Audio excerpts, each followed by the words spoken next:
All right, shalom, shalom to the elect of the nation of Israel. Before I get started, I want to give all praises and glory to Yahweh Ba'ashem, Yahweh Shai Ba'ashem, Rechak Wadash, double honors to my apostles and my elders of Great Millstone who lead, teach, and rule well.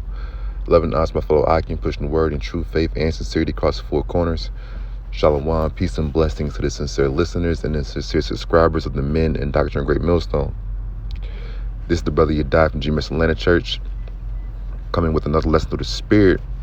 And it's going to be based off of this article here from CNN Business. This kind of caught my eye and it made me think of a couple things in the spirit. But this article here is entitled, Russia's version of Starbucks reopens with a new name and logo. I'm going to get right into it. It says from Moscow, it says, a restaurateur and rapper duo unveiled Stars Coffee on Thursday, reopening the chain of coffee shops in Russia formerly owned by Starbucks. The latest major company rebranding after a months-long Western corporate exodus from the country. And you had a great number of American-based companies and corporations that have exited Russia following the conflict with Ukraine. Continuing on, it says, at a packed launch in central Moscow, rapper Tamati presented the new brand, whose logo features an image of a woman with the star above her head, alongside co-owner and restaurateur Anton Pinsky. Before shops start opening on Friday. Banned from using the Starbucks logo, Tamati said they had sought to find some continuity, namely the circular shape and female gender, which he said contrasted nicely with the brown cigar-like masculine color in the new logo. It says, people's perception may be different, said Pinsky, but if you compare, then apart from the circle, you won't find anything in common. Starbucks declined to comment on the similarity of the logo and name, but referred to an earlier statement in which it said the company had made the decision to exit and no longer had a brand presence in the Russian market. And you know that these American-based companies are mad about this, man. For the sake of one, that through the Spirit, that's getting ready to be a great conflict, okay, to come to the earth, all right, culminating in World War III, that since they are American-based companies, with the great uproar on both sides, both horns, so to speak, of the Democrats and the Republicans, and then even a large number of independents, they can't, they have to, fall on the side and proclaim their allegiance to America, so to speak, by withdrawing their business and extensions in Russia, man. But at the same time, they're losing a lot of money because of this. So then with that too, they're going to demand and expect certain kickbacks and benefits from the American government going forward, because that's how these politicians and corporations and groups work anyway, man. But they losing this business and income now because of their pulling out of Russia. All right. Continuing on, it says, since Starbucks had its own resource and production base, Tamati said the duo had to find new suppliers, but they had encountered no problems. Stars Coffee imports beans from Latin America and Africa, Pinsky said, with suppliers of other items based in Russia. We just found other suppliers, found the right roasters, and because the baristas mixed it all correctly, we have a product that we think will be competitive, he said. I mean, which, truth be told, man, it ain't that damn hard to mix some coffee, no way. They got certain drinks, teas, and there are certain flavor profiles. This is a side note, but there are certain flavor profiles that come with certain beans and roasting techniques and stuff, things of that nature. And they have their little specialty drinks and all that. But I mean, it's coffee, man. It's not freaking rocket science, man. It's just Howard Schultz, one of the founders or co-founders of Starbucks found a way to brand it, coming out of Seattle, brand it, market it, and expand it to on a high level that is spread all throughout America and now at this point all throughout the world. But then that's what Esau do, man. He takes something as simple as making coffee, which we know through the scriptures that Jacob is the form of all things. We invented it,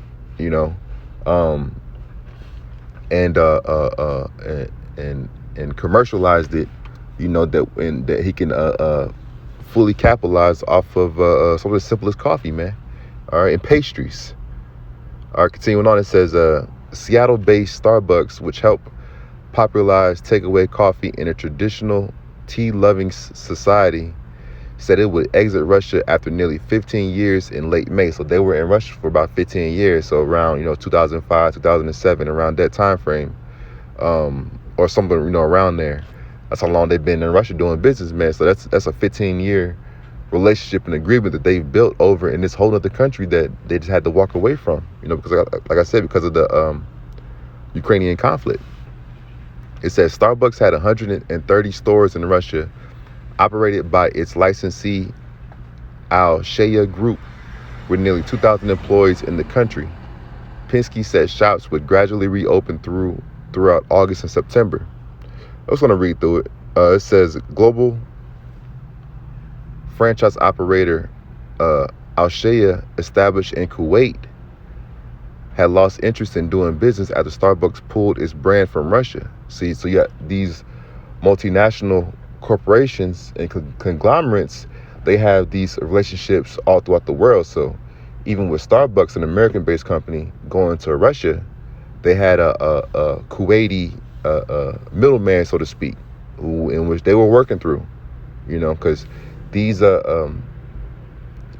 political and national agreements, and means and ways of doing business, they have to be handled very delicately, man, especially when you're doing business within certain countries.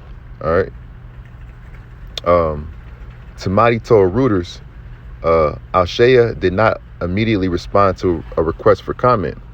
We won the tender. There were a lot of participants, acquired it, and made our own brand, he said. The deal mirrors a wider trend among Western brands, which has been changing the country's retail and corporate landscapes as the conflict in Ukraine enters its 6th month. Renault sold its majority stake in carmaker Avtovaz to a Russian player for just 1 ruble. So they sold a whole car company for $1, while McDonald's, whose restaurants have now become Vushno and Toka, did not disclose a figure. So they got the bag, man. It says both of those deals included buyback options, but Penske said that didn't apply to Starbucks due to the franchise model it operated under in Russia. He declined. I just want to read through because I'm almost done. He declined to disclose figures concerning the deal with Al-Shaya. We have invested as much as we paid them, Penske said. This is an expensive pleasure. The pair said they were interested in more acquisitions, but gave no further details. I want to read through for a particular reason. It says, while the partnership may appear unlikely, Tamati, one of Russia's most famous rappers, co-founded the Black Star Burger chain in Russia, which sells Tamati Burger. He is also known for his support of the Kremlin, and in 2015 released a track containing the lyrics, "President Putin is my best friend." So it's a lot of high-level inside stuff going on right now, man. Even in the midst of, like I said, these major multinational corporations and conglomerates. It says, Penske, who earlier this month told Russian reporter and political activist Ksenia Sobchak that he had never tried coffee in his life, has a string of restaurants in his portfolio, including a joint project with Tamati Redbox, which serves Pan-Asian cuisine. See, so this guy went from never, drinking coffee a day in his life to now owning a whole, now owning an expanding coffee brand, man. But it's a lot of certain little complexities within this article, that we can, kind of pull from in the spirit. But I wanted to get how that American Russian influence has spread throughout the world. And even if these particular brands pull out, the influence of America is going to still bring forth fruit that is laid seeds, is going to permeate and grow at the same time, which is why, another reason in which America, Babylon the Great, has to be destroyed as an example of the wickedness that this place actually pushes and promotes, So I'll be reading from Revelation 17th chapter, and start at the top. Revelation 17:1. And there came one of the seven angels which had the seven vials, and talked with me, saying unto me, Come hither, I will show unto thee the judgment of the great whore that sitteth upon many waters, with whom the kings of the earth have committed fornication, and the inhabitants of the earth have been made drunk with the wine of her fornication. And the seven vials, speaking of the destruction, holding, having the seven vials, which, go into, like I said, the destruction that's going to come upon America, Babylon the Great, in certain parts of the earth.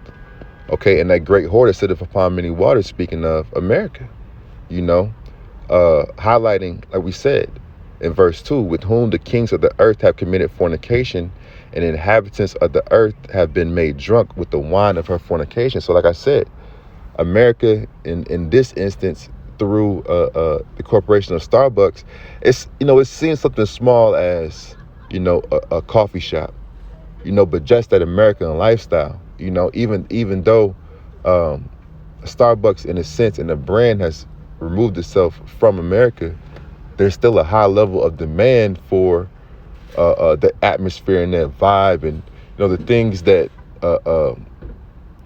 these restaurants being open for about 15 years. There's still a demand and desire for those, even Russian citizens, to still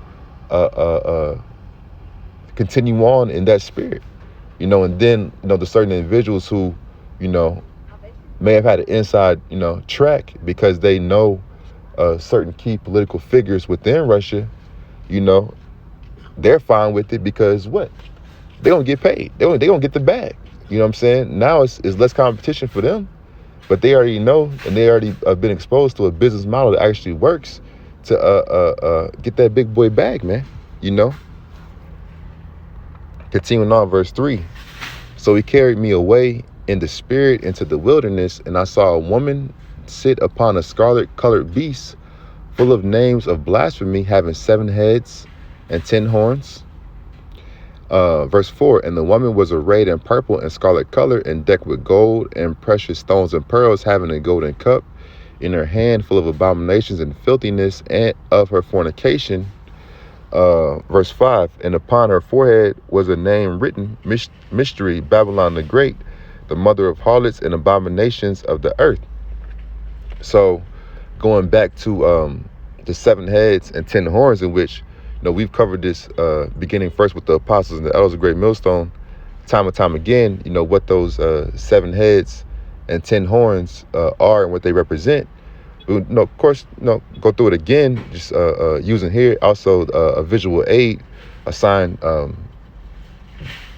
that we often carry and show on the highways, but just as a depiction of this this vision, going into the 7 heads and 10 horns, going into NATO, okay, and the EU, so the 7 heads, of course, speaking of Rome, the Romans, the Greeks, okay, the French, the Spanish, the British, Germanium Major, Germanium Minor. So just as I see here, just going to the 7 heads as a visual depiction, but just going into, like I said, you got Germanium Major, the Romans, the French, the Spanish, Germanium Minor, the British, and the Greeks,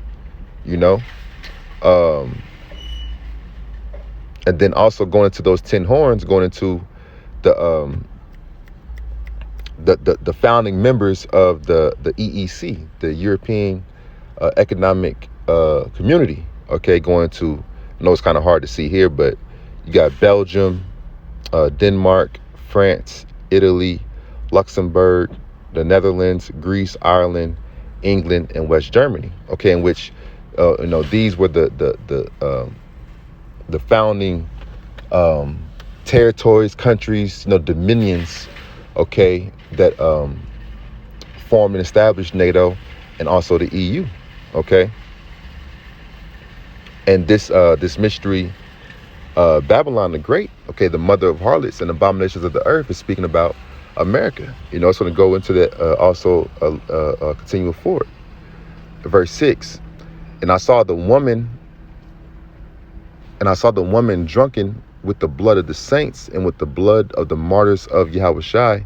And when I saw her, I wondered with great admiration. And the angel said unto me, wherefore didst thou marvel? I will tell thee the mystery of the woman and of the beast that carrieth her, which hath the 7 heads and 10 horns. And the beast that thou sawest was and is not, and shall ascend out of the bottomless pit and go into perdition. And they that dwell on the earth shall wonder, whose names were not written in the book of life from the foundation of the world, when they behold the beast that was and is not and yet is. So the beast that thou sawest and is not, and shall ascend out of the bottomless pit and go into perdition. Okay, speaking of the Roman Empire, okay, the beast that was and that is not, because Rome and the Roman Empire have fell. Okay, but throughout the course of time, Edom, Esau progressed and moved into the bottomless pit, which is speaking of Europe. Okay, and then from there they Great Britain, the British kingdom, okay, Great Britain, the British kingdom, had a great influence and ability to spread throughout not only Europe and particular parts of Asia and Africa, but also come into the Americas, the New World. Okay.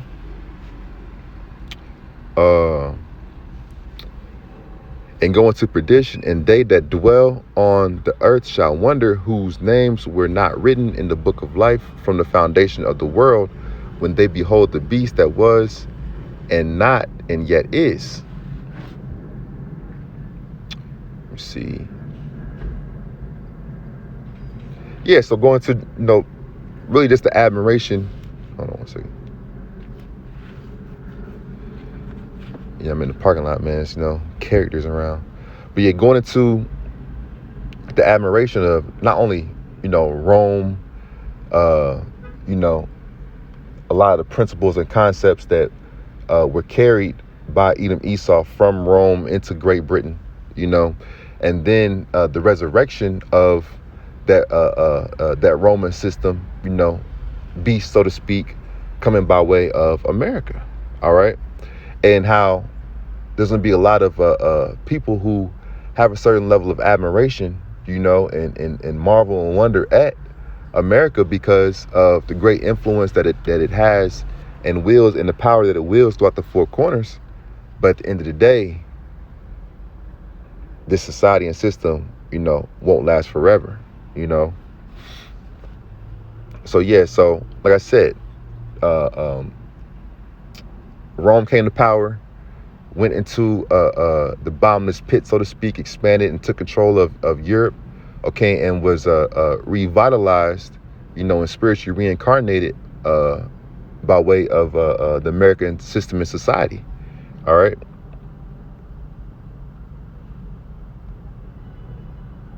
Yeah, I'll stop there for that.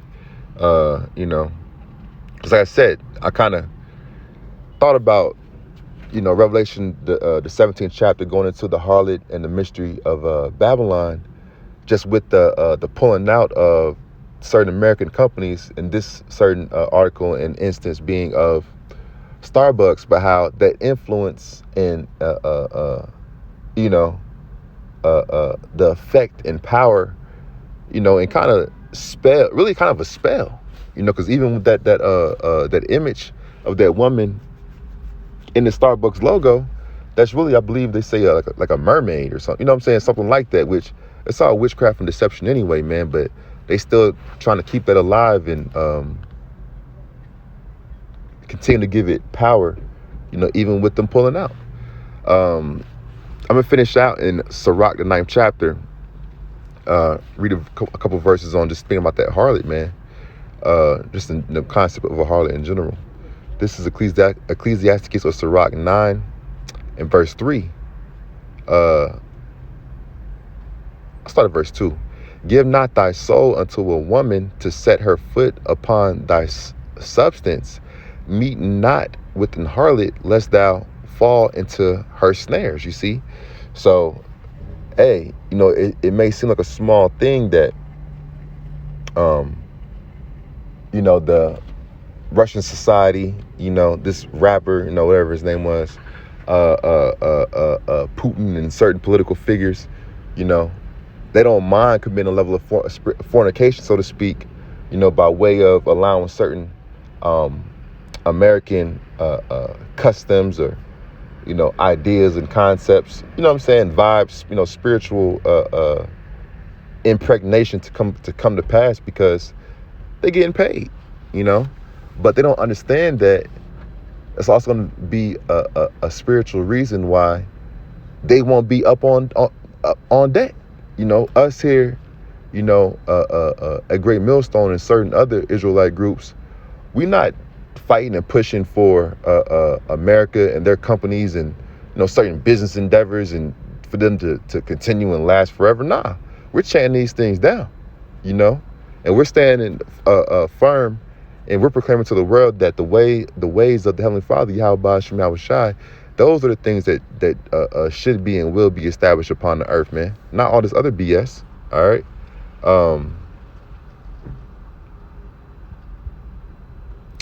Jumping down to verse 6. Give not thy soul unto harlots, that thou lose not thine inheritance. You see, like we were saying, we not down with it, man. Not saying that drinking coffee is nothing is wicked, but we just saying the whole concept of America, the whole spiritual essence of it is it's whack, man. You know what I'm saying? It's not right, and we're not aligning ourselves with the American way and the American ideal because we're fighting for our inheritance, man, which is to actually inherit and control the entire creation of the Heavenly Father, Yahweh Shem Yahweh Shai, with our respective lot, and dominions, man, by way of understanding of truth and righteousness, not just for no FRNs, no fake money, no currency, man. Nah, we wanted the right way to be established upon earth. Because even with Starbucks, they push a lot of things in the background that are wicked. I'm not even going to name them, so to speak, but you can look it up. So even that whole energy that they come with, man, it's all left, man. I'm gonna jump down a little bit and I'm gonna close out. There was one more verse I wanted to get.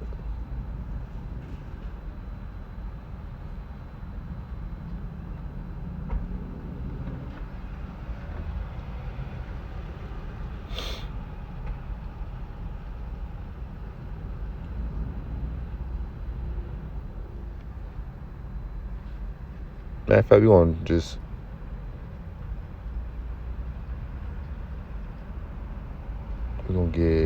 gonna start here. Verse 11. Envy not the glory of a sinner, for thou knowest not what shall be his end. And see, I'm gonna actually close off here. That's spiritual too, man, because you see, you can tell by the way that the Russian people and political and government, how they transition once these American companies left, Russia. They quickly transition, to really have that same structure, but in a Russian way. And you could tell they were envying these companies and individuals, man, because they didn't have the blueprint. They couldn't. You can't open up a Starbucks in Russia if it ain't stamped by Starbucks, you know. But the fact that they came, established, and came in and started and then left. Now you just change the name a little bit, change the logo a little bit, you know what I'm saying? Offer a little different product lines, something like that. And now it's good to go because they gone. See, but they envying these sinners, you know, and these wicked companies and individuals, not knowing that the end of them is going to be destruction, man. You know, there's going to be a judgment for the wickedness that they push throughout the four corners, going to that spiritual fornication of that harlot, man, written in Revelation, the 17th chapter. So I'm in this lesson off here. Lord willing, been edified. Once again, before I close out, I want to give all praises and glory to Yahweh, Ba'ashem, Yahushai, Ba'ashem, Rechak Wadash. Double honors to my apostles and my elders of Great Millstone who will lead, teach, and rule well. Love and honor to my fellow Akim, pushing the word in true faith and sincerity across the four corners. Shalom, peace and blessings to the sincere listeners and the sincere subscribers to the men doctrine of Great Millstone. Lord willing, been edified. Until next time, Shalom.